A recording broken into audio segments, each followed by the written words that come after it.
Hey everybody, welcome to Teach It Tuesday. Let's jump in where we left off last week.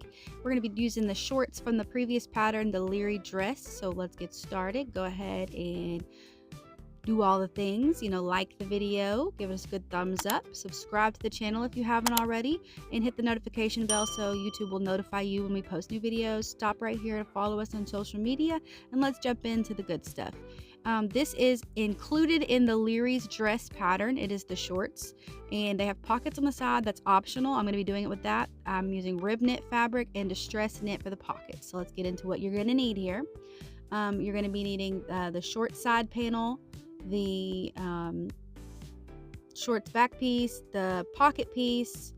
This piece is the only one that's cut on a fold, and the waist pieces are cut on the fold. So that front middle piece, and then the main and the lining of that waist. And then I'm going to be using this to do my pocket instead of having to hem it, or instead of having to press it.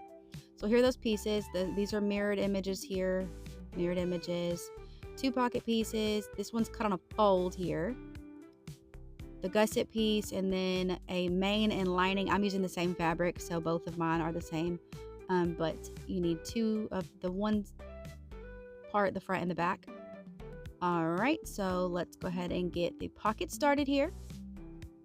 We are going to fold the top edge of the pocket here, and this is where I'm going to use this basting tape. It's water soluble, so when you wash this, it will go away. But this is kind of like, instead of using a basting stitch or instead of pressing, you can use this, and it just kind of helps you stick it down into place. But this stuff is really cool. I really like this kind of stuff. It works really good for like woven fabrics and stuff. If you want to hem them, you just kind of cut it to size and stick it to the edge of the fabric here. This distress knit does kind of roll a little bit, so that's why I'm using this. And plus, the area that I typically would iron is kind of dirty right now, and I don't feel like cleaning it. So this came in handy. But yeah, you just fold it down and kind of stick it together. So it's kind of like double-sided tape, but it's water soluble, so it will like disintegrate when you wash it. But yeah, now you're going to hem over that edge. But this just kind of keeps it down so you don't have to press it. And I got this at Hobby Lobby. So if you have I guess Joann's went out of business, so that's not there anymore. But you can get this at Hobby Lobby, and I believe Waywalk would have a version of it as well. So, but once you get it like you want it, then you're going to go top stitch it down. Okay, I top stitched mine off camera, but then you're going to lay your side pieces down here, and you're going to put your pocket on the bottom edge. You're just going to line it up, and you can do a basting stitch to add this on here. I didn't. I felt like it was just an unnecessary step personally. You can do that though if you want to. You can use some more of that basting tape, but again, I didn't feel like it was necessary. So then we're going to take the front piece, the one that was folded, or that was done on a fold, and you're going to line the straight edge. You'll know which one matches because of the size difference. But yeah, and you're going to catch that pocket. So you've got 3 raw edges here you're going to catch. You're going to go serge that, or zigzag stitch it with a sewing machine. Alright, and then you can optionally, it's optional to do a top stitch down on that hem, or that seam there, not hem, my bad. Alright, and then now we're going to grab the back piece here and line it up with that other edge of the pocket that we just did. And then you can also choose to top stitch the seam there. Now we're going to add the gusset piece, and we are going to have that little notch piece facing down. And you're lining it up right here in that curve.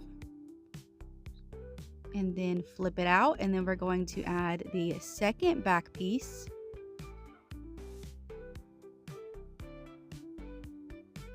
And you serge that curved edge there. Alright, and this is what it looks like when you have that serged. Next piece is going to be the other pocket piece here, so I'm going to go ahead and move this over.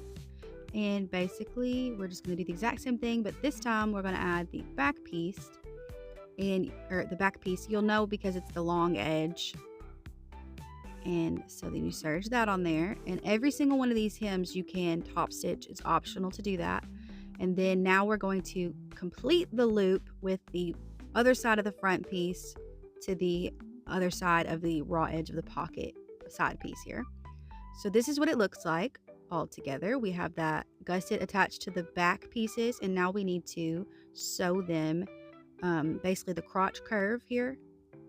So you're going to match up the middle point and the little snipped middle point of the gusset, and you're going to sew the curve of the crotch here. I'm just going to use my serger, and this is what it looks like. So now let's prepare this waist. And so you're going to have 2 pieces for the front, for the main, and 2 pieces for the lining. So you're going to line them up. And this is a contour waistband, so it is a little tricky to kind of figure out how it's going. But you do the edges here. Once I could, the illusion of this waist was tripping me out. But you're going to do the raw edges on both sides. All right, and then you're going to flip one right side out, and you're going to leave the other one inside out. And you're basically going to put the inside out one on top of the right side one. So you're putting right sides together essentially. And then you're going to sew the entire top curve. Make sure you pay attention to the top curve here, so that you're not closing the bottom curve, that you're going to be actually attaching the waistband to the garment. So yeah. You're going to want that curve to be the front, and the back is a higher rise and the front is a low rise. So that's how you denote it. But you serge the entire circle of the top and tuck your tails. That's what I'm doing here, snipping a little excess, and then you're going to flip it out. And you can give it a good press if you want to, or you can top stitch the edge, or edge stitch, I guess you could call it. I think that's what it's called, edge stitch. But yeah, you can do that if you want to. I'm going to use my top stitch, cover stitch to do that.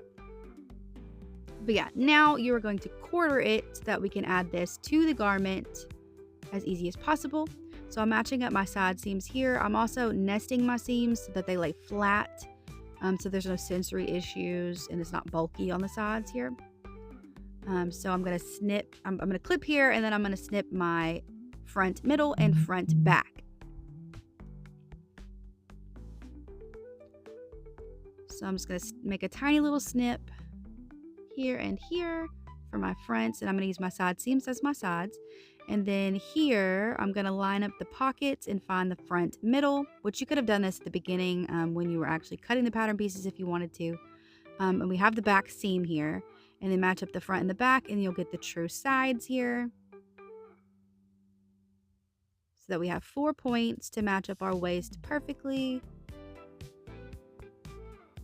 All right, and then here again, it's going to be important when you are doing the waistband to remember what's the front and what's the back. So you're going to want the curved edge to match up with the front curve here. So pay attention to how you're doing that. So we're going to flip this upside down and put it into our garment. So our garment's inside out.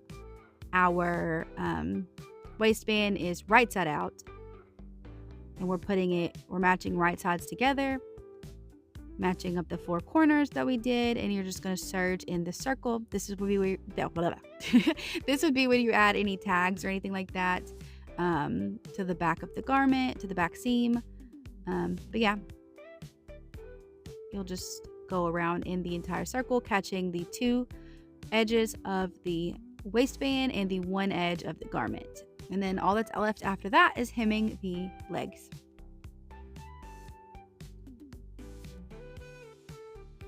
But I actually really love this pattern. It was fairly simple to do, and it's really cute. But yep, so now all we have to do is hem these, and I am going to go ahead and do just a quick serged edge and then top stitch it up. And this is what they look like. They're super cute. The little pockets are absolutely adorable. My daughter can always use biker shorts, but that's what it looks like with the tag. I did add a little tag on the pocket seam there too, but the gusset is absolutely awesome because, you know, shorts are weird. But yeah, this is super cute. I love this pattern. I love that it's included in here with the dress. I can't wait to make little dress short sets for my daughter. Super cute for an active little girl, and pockets that are spacious for anything, you know, that kids like to stuff in their pockets. Snacks, rocks, you know, whatever. Stuffies. But thank you guys so much for watching this video. Hope you guys make some really cute things. Happy to help, and I'll see you guys next Tuesday. Bye!